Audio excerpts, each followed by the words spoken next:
hear a little bit about everyone. Okay, and with this, I'm going to ask Lars. We're going to transition to the next part of the content, which is an introduction to the coaching basics. And I'm going to ask Lars to take control of the presentation. I don't know, Lars, if you want to share your screen or not. Absolutely, Diego. I have just a few hundred slides, nothing to talk about, really. Okay, the good thing is that Lars is, as I mentioned, the velocity disruptor, so even if it's 100 slides, we'll run through them because he's fast now. I'm just, Lars, what can I say about Lars? I've worked with you many times. We have only met 3 or 4 times in person, I believe, but I definitely consider you a physical close friend. It's a real pleasure to have Lars mentoring me and helping me during my learning path, and I'm really proud to have the possibility of bringing his experience also to the table for your benefit. Lars, can you please introduce yourself to the team before you get started? Absolutely, happy to. Actually, I'm thinking of using a couple of slides just to introduce myself. But first, the beauty of being a coach is actually that as a coach, you learn as much, if not more, than the coach is that you're working with. And I'm learning as much from Diego as he hopefully is from me. So I'm not mentioning alcohol or anything from the times we've been together in person. That's not for this particular conversation, but it is a nice icebreaker. So let me dive into my introduction, and then we'll get into talk about coaching, which is a great passion of mine. I'm sure you will get to feel that. So I'm Lars Lin. I am a Dane, as you can tell from my strange accent. My birth certificate talked about something like 48 years, but that's the new 28, isn't it? And my personal MTP is resourcefulness for breakthroughs in every individual and team. Resourcefulness, that's the key word.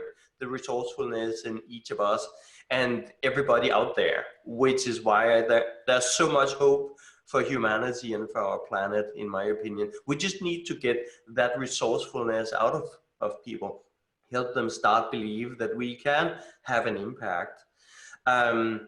But I've not always been about soft skills and coaching. I'm actually a geek like Diego, and I'm also a social entrepreneur like Ben.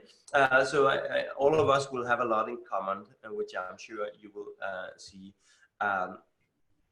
So I'm actually an electronics engineer and algorithm designer. So back in the late 1990s, I was designing facial detection algorithms for embedded controllers.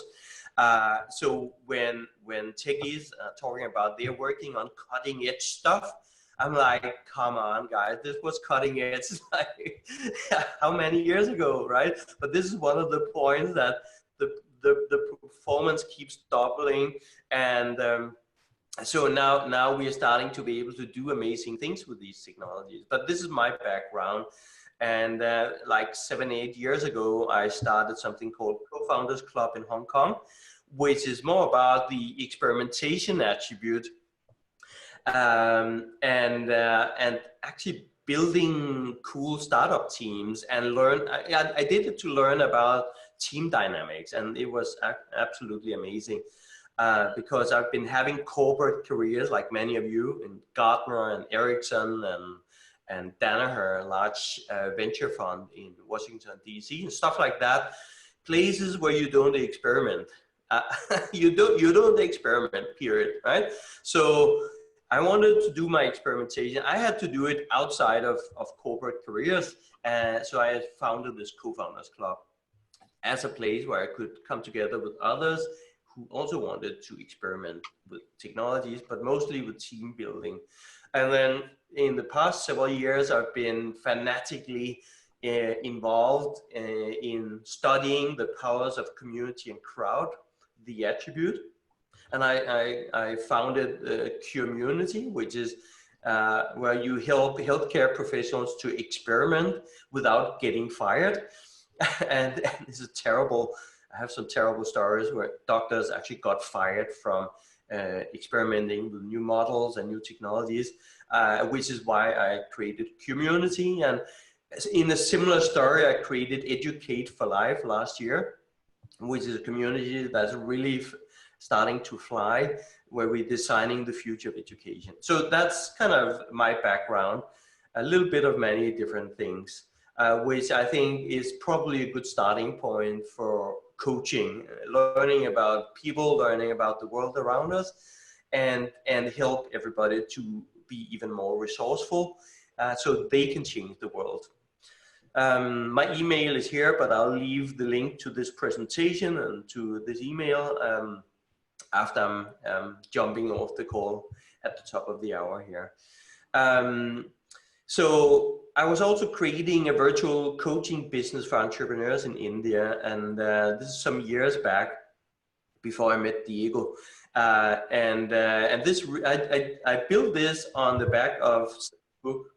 And I figured out, after I'd done my early validation of the need for this kind of service and our ability to deliver it and our ability to get people to pay for it and use it and do it online and so on and so forth, I had to build a platform to make this scale. And I got clearly that inspiration from Selim's book. And I talked about it on LinkedIn. And the next thing that happens is that Francisco calls me and says, hey, we are going to do the first 10-week sprint ever using this methodology. Would you like to be part of it? And this is where I met Diego, although mostly virtual in those days, in the early 2016. It was a tremendous opportunity and a fantastic experience to be part of transforming insurance with Interprotection. And just before I start talking about coaching, I want to paint the big example of what you can accomplish through coaching, because Lars from Denmark and Diego from Spain and a few other great guys managed to do this. This is what we managed to do. So here's just a few lines. I'm going to talk you through it. Here's a few lines of potential outcome that you can expect from coaching on an ExO sprint. And our client was, as I said, Interprotection in Mexico, and the largest insurance broker in the market. And they created the ExO sprint, doubling their revenue and tripling their profits within 3 years. I'm just saying it. It's quite a statement. But what matters really to me is not about these numbers. Is that Interprotection wants to impact our world positively, and they mean it seriously. So a year after we did this sprint, and many of you I'm sure will remember the Pueblo earthquake in Mexico City in 2017. It was terrifying in so many ways. Many insurance brokers stopped offering their insurance and their coverage in that period due to force majeure. It's like, hey, it's not our problem. You're on your own, guys, right? This is what you could tell the population. Interprotection wanted to do things differently. They offered free vital coverage to a lot of people who were uninsured in Mexico because they wanted to help, because they could also. And the long story short, because they had people in the organization who had learned about the exponential methodology, they brought those alumni back together to create in 72 hours a new insurance product, bring it to market, and offer this free coverage. And by the way, after the dust has settled and everything, 36% of those free plans converted into paid plans, which became the foundation for this doubling of revenue and tripling of profits. There's a good business in doing good things out there. So because of the mindset, they wanted to help people. People became extremely loyal to them and started to buy their services. I'm just saying it as an example. We have many more. I'll share some later this week. There's a profound impact you can have on the world as a coach. The same thing, Bill Campbell, who was a coach to Steve Jobs and the whole Apple leadership team, and to Eric Schmidt and the Google leadership team. I strongly advise you to read this book, The $1 Trillion Coach. Eric Schmidt is one of the authors, because Bill Campbell himself passed away not that long ago, actually. And just long story short, my key takeaway from this book is that the coach works the team works the problem, right? You as a coach are not the one solving problems for your team. That's your team's job. You're putting a team together so they can solve the problem, they can create that service, they can do whatever they are meant to do. You as a coach are working the team, helping the team to do their job. And this was Bill Campbell's approach to things, and he was brought into Google and Apple and many other iconic businesses to coach the executive level and specialists and many others from across these organizations. And so they took a coaching approach rather than a management approach, right? So this is not just about coaching, this is about a leadership style as well. So I have a little quick exercise that I want to involve you in. The question for you, and I'd like you to put your answers, whatever those answers are, in the chat box here in Zoom. The question is, what is your definition of successful coaching? What is your definition of successful coaching? Put your definitions in the chat right now, please. It can also just be words or short sentences, what comes to mind. What is your definition of successful coaching?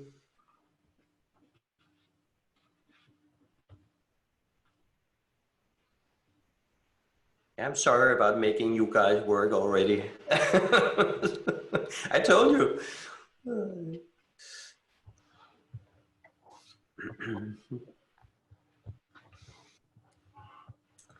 All right, Carol, thank you very much for being the first one to the keyboard. Wonderful. Help the team by asking questions in order for the team to discover their own answers. Lovely. Ben, learning, growing, workable solutions. Wonderful. Marcus, magnify what's possible for an organization, team, or individual, so they see the amazing things that can be made possible. I love it. So now you guys are starting to accelerate. I like to see that. A good way to think is often to write, isn't it? And once you have the first version out there in the chat, you can have a second one. You can have a second go at it. Keep posting. Keep posting. And keep looking at each other's suggestions as well. There's a lot of great stuff here. Yeah. All right. All right, keep them coming. But I'm going to move forward to make sure that we get the most out of our time together today. But this is cool. So you know, it's hard for me to tell when this happened back in time because it feels like we are living 10 years every year. But I think this is 1 or 2 years ago, I ran a couple of sessions exactly on this question. Some virtual sessions for our community. And you can find them in our media library in the platform, by the way. I think you just need to search for coaching. You can find the recordings there. What you will find in that recording is also this slide. These are actually some of the results from the community members attending those sessions. And they were talking about, it's about coaching about fighting our typical instincts. It's about helping others finding the answers. some of what I'm also seeing in your answers here, unlocking the potential for the client, help define the problem, asking good questions for others to see other perspectives, bring out the best in a person, help the client take responsibility, provoke people as somebody's opinion about successful coaching, motivate, so on and so forth, right? Is very aligned with your amazing input in the chat here. Very aligned. It's very exciting, but it doesn't mean this, right? It's just what those community members thought to be successful coaching.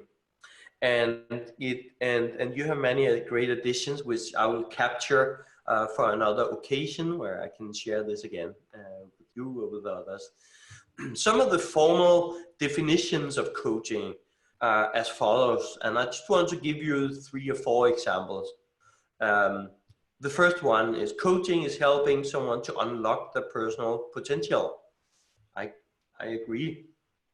There's a boring but very formal business definition, which is business leadership coaching is a type of human resource development for business leaders, which provides positive support, feedback, and advice on an individual or group basis to improve personal effectiveness in the business setting. Whew, that was a long one, but you get the point.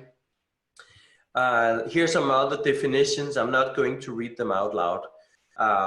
It's also about processes of training and learning and being thought provocative and so on. There are many types of coaching, and I'm not going much into detail in this. Just quickly talking you through the fact that there's like performance coaching, which is about individuals' performance in the current role at work. It's very often about firefighting. If we need to get out of our misery and get into an acceptable performance level, performance coaching may do the job, but it can also take you from a good level to a better level. Skills coaching is probably more relevant to talk about. In my opinion, it's super relevant for ExO coaching. What you guys are doing and about to start doing. This is about developing core skills that you need to perform in your role. And here it's about your role in the future of your organization. What are those skill sets that are going to be important for your organization, for your exponential organization?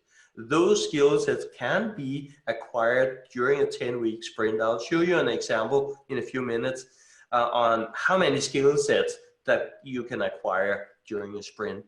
And so you'll be doing skills coaching, hopefully intentionally, but in the beginning you might be doing it without realizing it.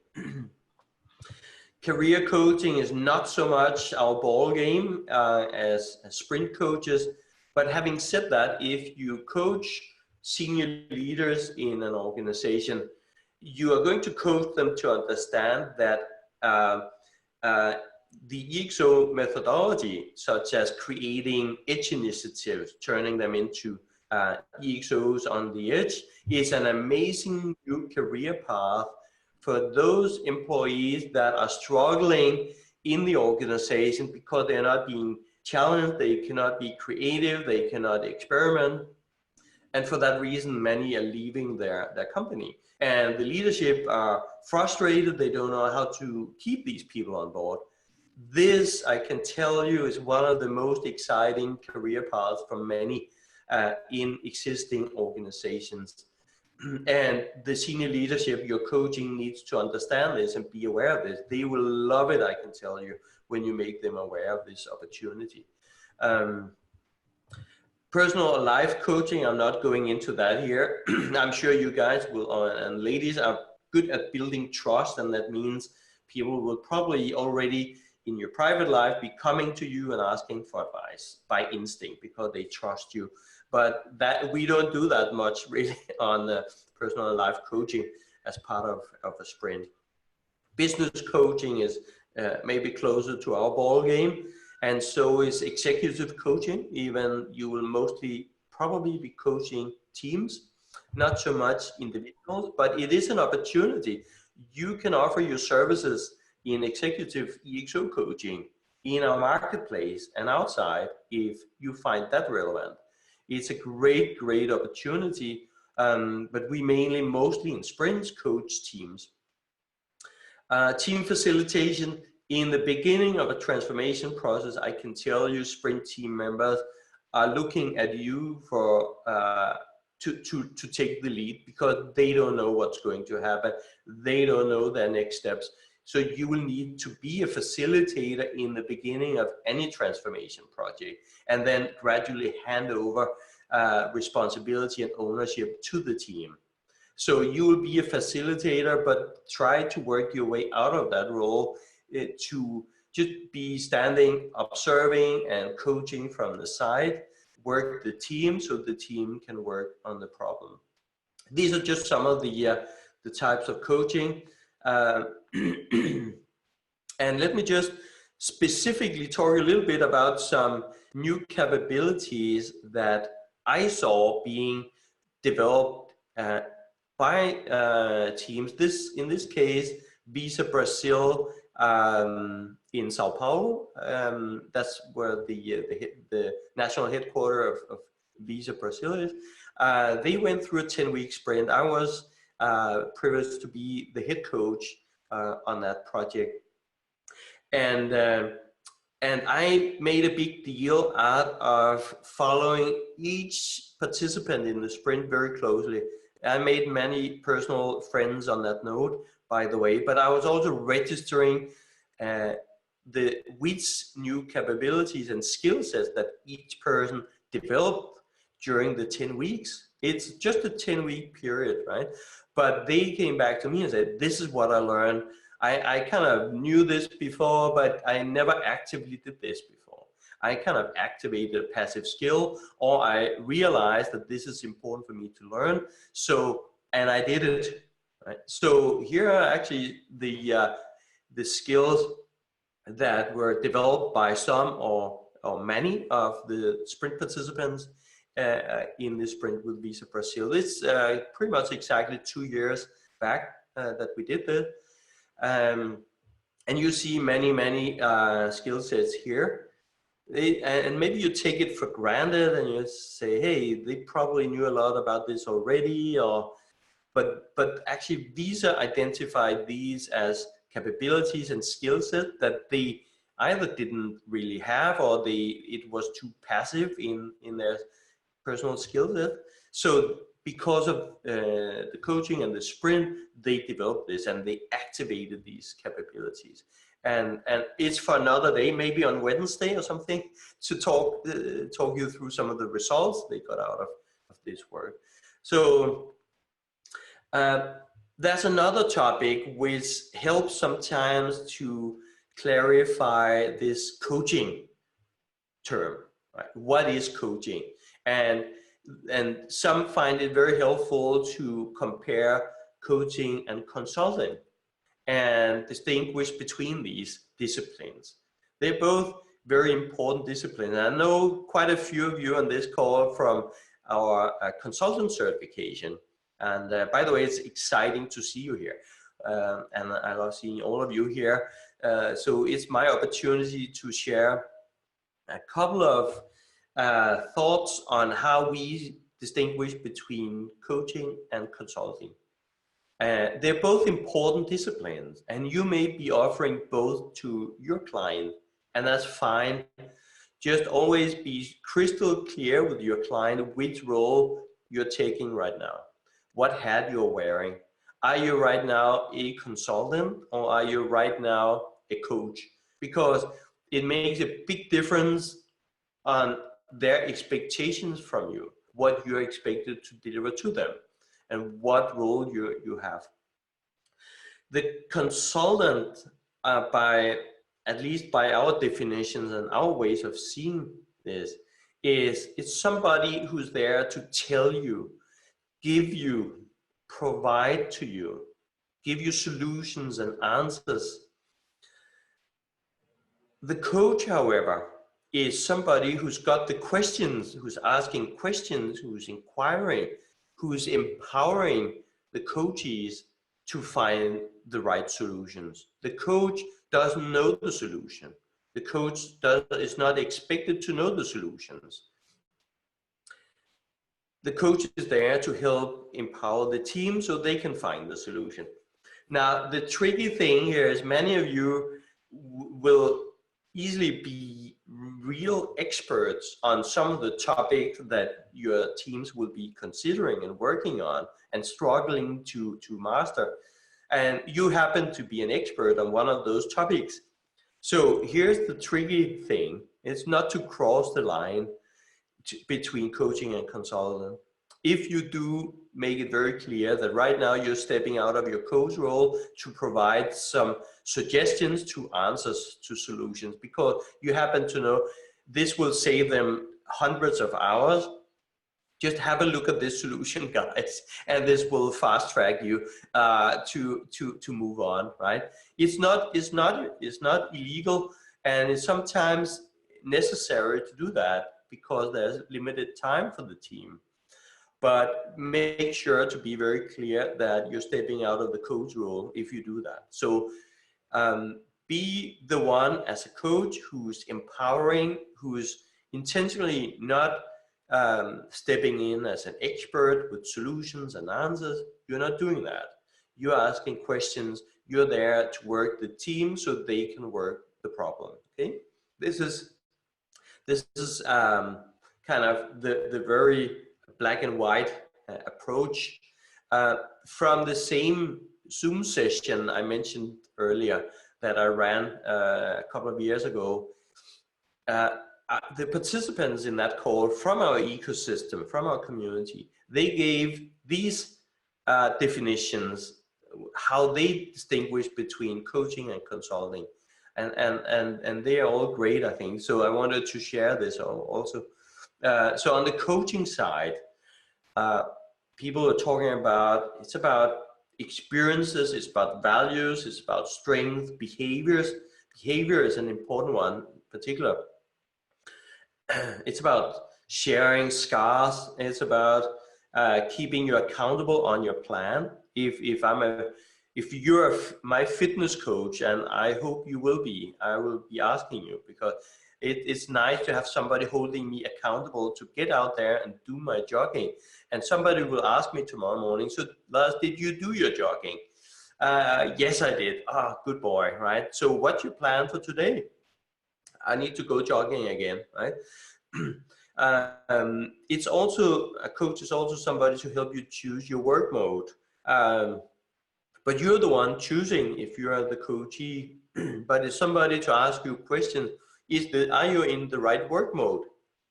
Are there other work modes that you could consider for the particular task you're trying to solve, right? Having somebody who is not involved on delivering a solution to a particular problem is very helpful. Somebody who's looking from the distance at you and what you're trying to do, looking at your behavior, looking at your work mode, looking at your team dynamics.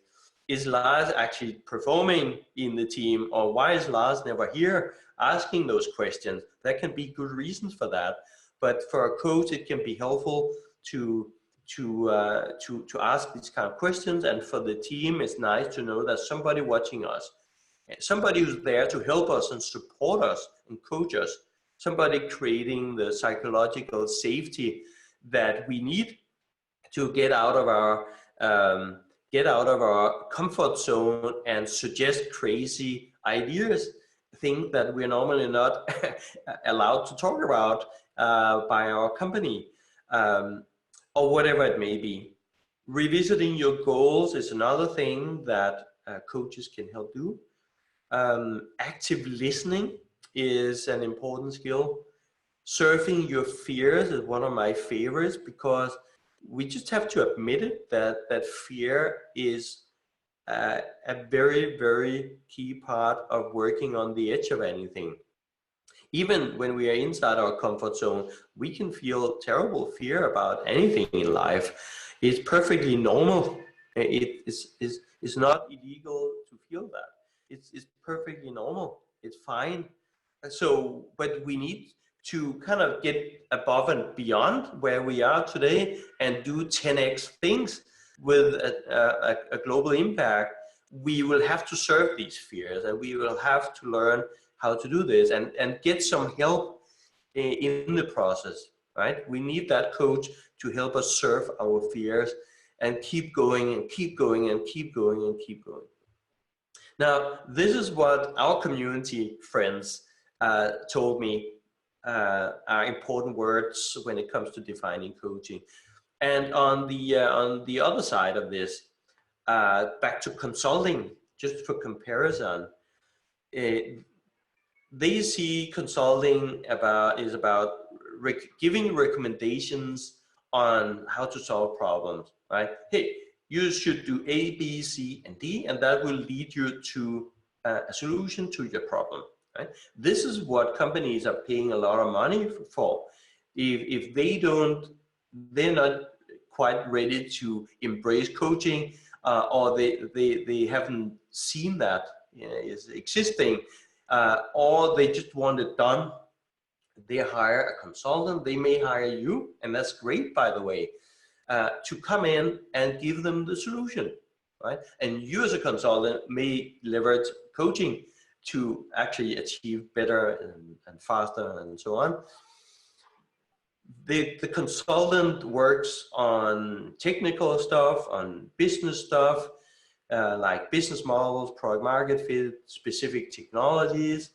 They may do research on end users and all of that stuff. And by the way, all of this is somehow, somewhere part of a 10-week ExO sprint. You will learn a lot more about that. Some of you know already. But instead of letting the consultant do the work, we ask the sprint team to do that work, because only when the team gets to realize what's happening in the world, the technologies, what they are capable of doing now, the disruptive business models, how they are taking us out of business if we are not changing. The teams have to come to that realization, not some consultant they're hiring to make a report and come with some suggestions. There will be no ownership in their own organization if they buy a report from you, right? It's just, this is the challenge of the consultant. This is why the coaching approach is kind of disrupting consulting in many ways. And you're seeing the largest consulting companies in the world beginning to offer sprints like we have done for a long time. They are not very good at it, just from what I've seen, which is not everything. But this is both an art and a skill. And I think we have come a long way and learned a lot. And you will be in a really interesting space in terms of your own business when you begin coaching and you can offer this to your clients. So I'm very excited to have you here to take full advantage of this opportunity. There are some core coaching competences, and all research, all science clearly points to at minimum these 4 competencies, which is empathy first. And you wouldn't be here if you are not strong on empathy, is my hypothesis. At least if you know what coaching means, or you knew when you signed up, but you do, and that's why you're here. You know how impactful this is, and you will need to connect at a personal level with other human beings to help them transform. They need to transform. They want to transform. You're there to just help them on that journey, right? So you need that empathy, and you need intuition. For an algorithm designer like me, this is a new word, right? We don't use intuition in algorithm design, right? But I've come to appreciate also my own intuition or intuitive and your intuitive. So this is part of it as well. And humility. Humility is the fact that the more we learn, the more we know that we don't know, and we know very little in reality. So we need to be humble, and that's a good starting point to bring in a beginner's mindset. And this is, by the way, something I ask our clients all the time to bring your beginner's mindset when we start this process, not your expert mindset. You have the expert mindset, we all have that. Bring the beginner's mindset, right? This is how you can start to think differently. You can start to unlearn some stuff you should have stopped doing years ago, and you can start learning what matters for the future. And then growth mindset is everything. Carol Dweck's fantastic work on the growth mindset versus fixed mindset. And we can all fall into the fixed mindset trap. It's not something permanent. But we need to, if we fall into the wrong pit, we need to get up and apply the growth mindset again. And it's very much about that we can change our skills, our behaviors. We can get to new results even if we failed, because everything is possible. We just need to keep learning and keep growing. We in the Open EXO community have made a decision that there are certain skill sets and state of mind that are important for us when we hire sprint coaches. And you see them here on the screen. You see exponential and entrepreneurial mindset is important. We find that to be important. Responsiveness to coaching. Actually, a really important question that Bill Campbell from the $1 Trillion Coach book, he was famous for starting any conversation saying, are you coachable? Are you coachable? If we have a conversation, are you going to listen to it? Are you going to do any of what I'm suggesting? Because chances are maybe you're not interested. Or maybe you're having a terrible day, so you're just not able to listen to or be part of our conversation today. Maybe it's just temporarily that you're not responsive to coaching. But so this is important that you are responsive to coaching yourself, and you'll be asking, how am I doing whenever you have the opportunity. Self-reflection, non-defensiveness. So, hey, I did poorly today on this presentation of basic coaching. That's to be open about it. And that's be non-defensiveness, right? Or non-defensive. I did terrible, and I know it. Or you tell it, Lars, you did terrible. And I said, I did not, for sure. I'm the master of this. How could I do bad on this, right? So non-defensiveness is very important. This is pretty easy to coach people out of the non-defensive, the defensive mindset. It's actually easier, pretty easy, but it can be, a strange feeling the first couple of times you get to experience it. People get to understand, hey, I was being defensive. There was no need for that because we have a safe environment. We can share anything. We can suggest anything. And I just forgot it. Then we help you to assess the degree of transformation achieved. This is the game we're in. It's about transforming, but it can vary between projects, how you measure that transformation. So talk to your head coach, talk to your sponsor of the sprint. What does success look like? And what is it we want to achieve in this transformative journey? How we measure it? And then you as a coach will need to assess how much we achieve of this transformation. We expect you to master the EXO methodology in so many ways. I don't know what that really means, except we just need to keep learning, right? Keep getting better and keep seeing new creative ways of applying it. This is really how I perceive mastery.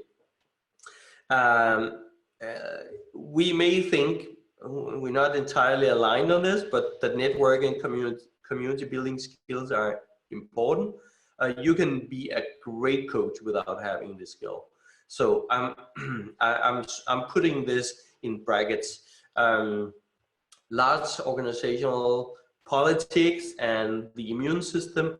It's a great thing to have experienced that firsthand, been working inside a very strong immune system. It's a great learning lesson.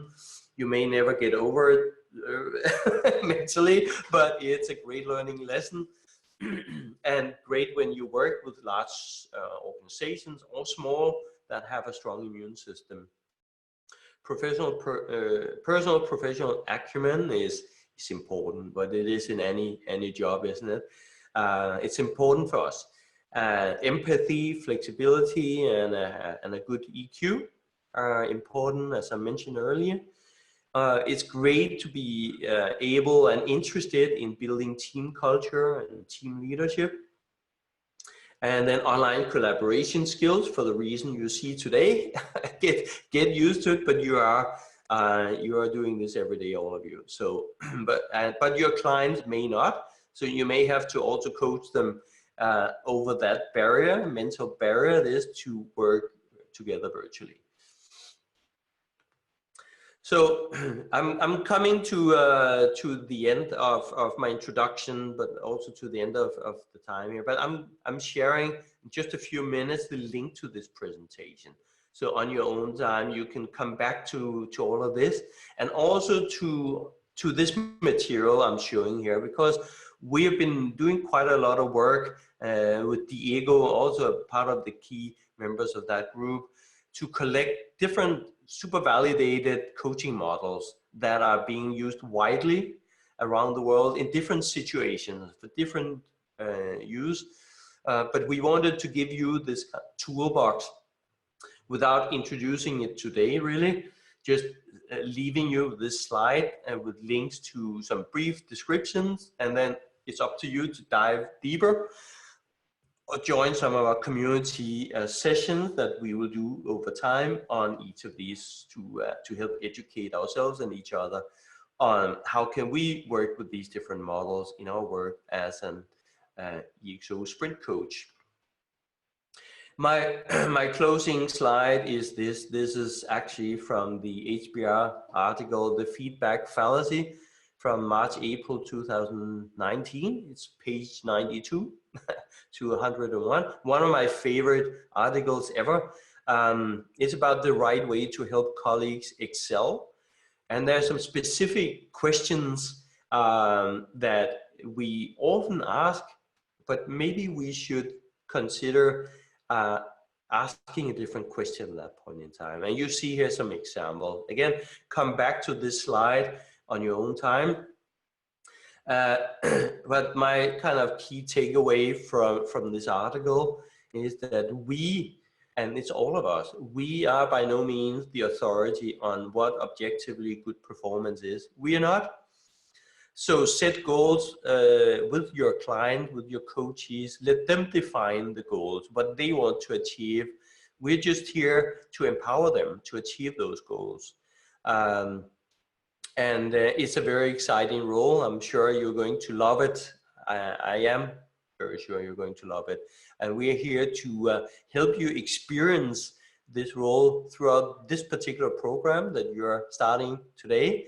And we are here to support you and guide you as coaches as well. But you will also be coaching, and I hope you are looking very much forward to it. And there's a world out there that needs to be transformed, and we need you to be part of doing that. So for a better future, right? So I'm going to wrap here my part and just take questions in the last two minutes. I hope this was useful as a basic introduction to coaching. Thank you so much, Lars. It's always so helpful and enlightening to hear you talk about your experience and your little tricks. And I must say that I was mentored also by Lars in this effort to really understand what being a coach is versus being a consultant, because I myself came from the consultant background, and I was like the creative mind that always wanted to push his own ideas. And Lars softly helped me do this transition. I am pretty sure some of you will struggle with that very same problem. So really, thank you so much, Lars. Maybe we can still use you for a couple of minutes, as you mentioned, for questions from you guys.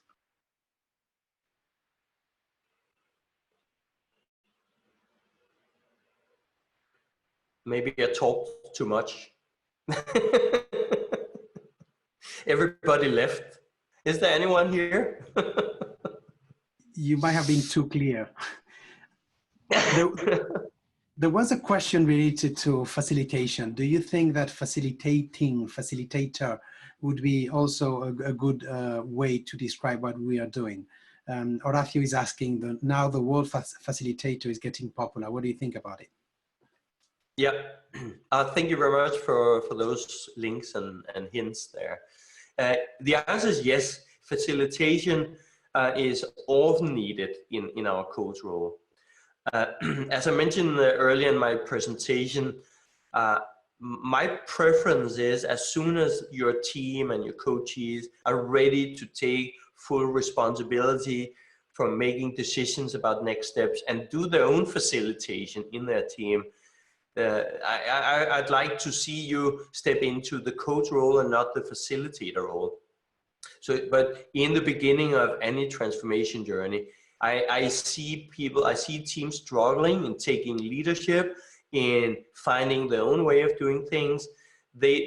Some are, and I'm talking about some senior executives from very big corporations that are passively sitting, looking at you and waiting for action to happen because that's how they are used to work.